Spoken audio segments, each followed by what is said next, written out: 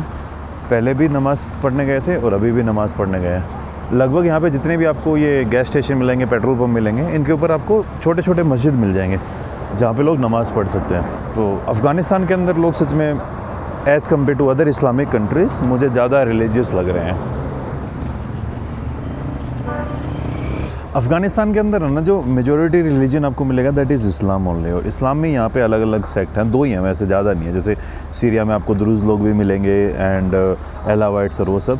यहाँ पे बहुत कम है। यहाँ पर ज़्यादातर आपको इट्स मेजॉरिटिकली सुन्नी डोमिनेटेड कंट्री, लेकिन जो हज़ारा कम्युनिटी है वो शिया सेक्ट को फॉलो करती है। बाकी आपको यहाँ पे थोड़े बहुत अपने हिंदूज़ मिल जाएंगे, थोड़े बहुत यहाँ पे आपको सिख मिल जाएंगे, बाकी फिर यहाँ पे और कोई रिलीजन आपको नहीं मिलने वाला है। तो अभी जैसे मैं यहाँ पे अंदर नमाज़ पढ़ने नहीं गया, एक बंदे को थोड़ा अजीब सा लग रहा था। वो बंदा मेरे से आके पूछता कि भाई तुम वो क्या नाम है, नमाज़ पढ़ने क्यों नहीं जा रहे हो? मैं बोलता भाई मैं मुस्लिम नहीं हूँ। तो उसके बाद ये समझ ही नहीं आई। अब जैसे ये जो पीछे वाली दुकान है ना, इसके ऊपर भी भाई दबा के है ना एनर्जी बहुत। In Afghanistan people drink a lot of energy drink every time. Yes, energy. Even I got habit. Before this I don't drink, but after coming to Afghanistan I started drinking energy. Yeah, how? But ginseng is nice, it's good. It's from Korea, yeah? तो यहाँ पे ना एक Korea का brand मिलता है ginseng energy करके, और वो बाकी एनर्जी ड्रिंक ही सस्ते ही आती है, ये वाली थोड़ी महंगी आती है 60 उसकी, लेकिन बड़ी अच्छी है यार वो। Let's go.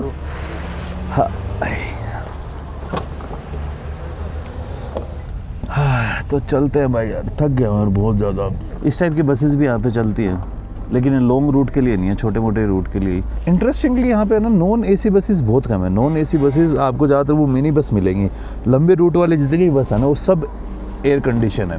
और अपने इंडिया में अभी तक है ना, जैसे रोडवेज़ है उनमें एयर कंडीशन प्राइमरी बसेस नहीं बनी है, सेकेंडरी ज़रूर है। आप जैसे हरियाणा रोडवेज़ में देख लीजिए, राजस्थान रोडवेज़ में देख लीजिए, हर जगह अभी भी जो आपको बसेस मिलेंगी they are highly primary focused on non air condition still in long routes. तो ये एक बड़ा डिफरेंस है। इवन दो जो अपनी पर कैपिटा जीडीपी है एंड बाकी स्टेंसेस में हम अफ़गानिस्तान और इंडिया में डिफरेंसेस हैं, लेकिन एसी वाला सीन अपन इंडिया में अभी भी इतना ज़्यादा पेनिट्रेट नहीं कर पा रहा है। इसके पीछे का रीज़न मुझे समझ नहीं आता है। आप इवन अफ्रीकन कंट्रीज़ में भी जाओगे ना, तो उनमें भी एसी बसेस का जो कंसंट्रेशन आपको ठीक ठाक मिल जाएगा। अपने इंडिया में इतना नहीं है। इंडिया में या तो वोल्वो है या फिर वो या तो एकदम वो प्रीमियम वाली या फिर एकदम नॉर्मल वाले। बीच वाली जो एसी की बसेस है वो बहुत कम देखने को मिलती हैं। ये देखिए वीआईपी। हाँ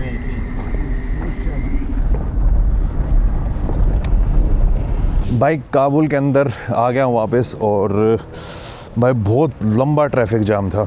निकले थे हम वहाँ से गजनी से 4:30 पौने 5 बजे के आसपास, और होटल पहुँचते पहुँचते मुझे 9 बज गए, जिसमें से 1.5 से 2 घंटे तो काबुल के ट्रैफिक में ही ख़राब हो गए। बहुत गंदा ट्रैफिक है भाई यहाँ का। तो भाई कल की मेरी फ़्लाइट है, पहुँच चुका मैं वापस काबुल के अंदर। और आज एक ऐसी चीज़ हुई जो नॉर्मली मेरे साथ होती नहीं है।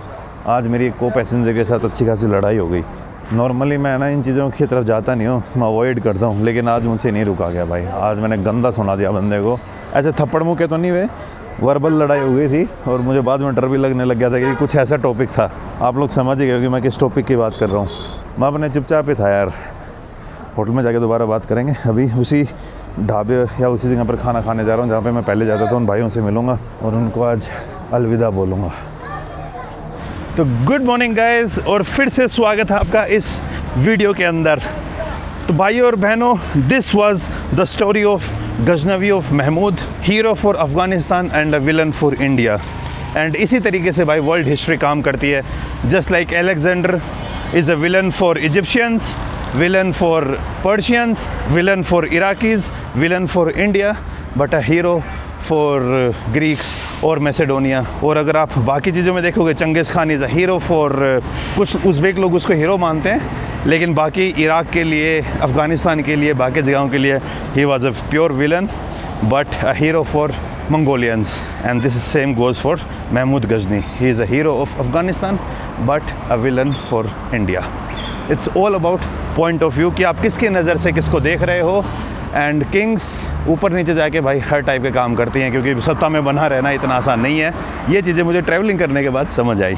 या it is what it is. और बाकी एंड में this is my last day in Afghanistan. और फिर से मैं थैंक्स बोलना चाहूँगा अपने प्यारे अफ़गानी भाइयों को यार, कि इस इंडियन को आप लोगों ने इतना ज़्यादा प्यार दिया, इतना ज़्यादा मेहमान नवाज़ी दिखाई, उसके लिए बहुत बहुत मनाना इन पश्तो एंड खेली खेली मामनून इन फ़ारसी। तो यही था भाई, करता हूँ इस वीडियो को ख़त्म। मिलता हूँ आपसे नेक्स्ट वीडियो में। तब तक खुश रहिए, आबाद रहिए, keep travelling and keep enjoying your life. Bye bye.